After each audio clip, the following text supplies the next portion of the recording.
ওয়ালাইকুম আসসালাম। সমীর সাহেব বলছিলেন? হ্যালো, সমীর সাহেব বলছিলেন? আমার নাম আবুল বাশার। ওই যে গতকালকের যে ঘটনাটা ঘটছে মাদ্রাসায়, বুঝছেন? আবুল বাশার কি করেন? কোন জায়গা থেকে বলছেন? আমার বাড়ি গোপালগঞ্জ। কি করেন? আমি ব্যবসা করি। এখন আছেন কোথায়? আমি ধানমন্ডি আছি। হ্যাঁ বলেন। বলছিলাম কি যে একটা ঘটনা, অনাকাঙ্ক্ষিত একটা ঘটনা ঘটে গেছে। তো আপনারা সেই ভিকটিমরেও পাইছেন, যে অপরাধী তারও পাইছেন, নিয়ে গেছেন। এখন আপনার জেল, ফাঁসি, বিচার আচার যা হয় হয়ে যাক, তাই না? ওই যে বারবার পুলিশ আসতেছে, তারপরে বারবার ফোন দিচ্ছে, সাংবাদিক আসতেছে, এগুলো তো প্রতিষ্ঠানের জন্য ক্ষতিকর। আপনার কাছে মানে কে কি বলছে আমি জানি না, কিন্তু আমাদের তদন্ত সত্ত্বে জি।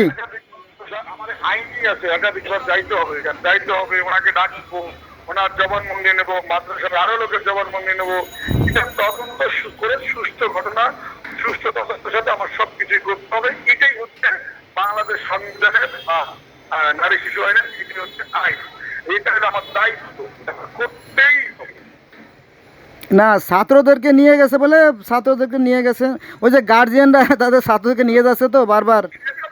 সেই বিষয়ে তো আমার কাছে বলে লাভ নাই। ওনার কে কি হলো, আমার তো আইনের কাজটা তো আমার করতে হবে, আর ওনার জবানবন্দি লাগবে। ওনাকে আমি আসতে বলছি, উনি অন্যরকম কথা বলে। আইনের কাজ আমার আইনে করতেই হবে। এখানে যদি আমার পাপও হয়, আমার কিচ্ছু করার নাই। হ্যাঁ, সে তো আছে, all man are equal in the law, আইনের তো সবাই সমান। ঠিক আছে, ঠিক আছে, সমস্যা নেই। ওই যে আবার ওই যে গার্জিয়ানরা একটু ভয় পায়, তো ভয় পায়, তারপরে কি হয়েছে না হয়েছে বাচ্চা।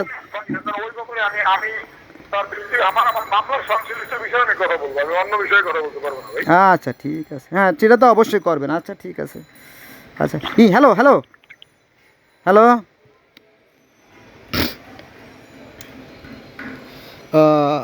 পুলিশের সবাই খারাপ না, তবে অধিকাংশ সদস্যই কিন্তু বেয়াদব হয়। আমার নাম্বারটা কেটে দিল আগে, ঠিক আছে? আমার আর কথা বলা ছিল আর কি। উনি ওনার আইনের দোহাই দিয়ে উনি হ্যাঁ অনেক টাকা পয়সা নিয়ে গেছে লেডির ভিতরে।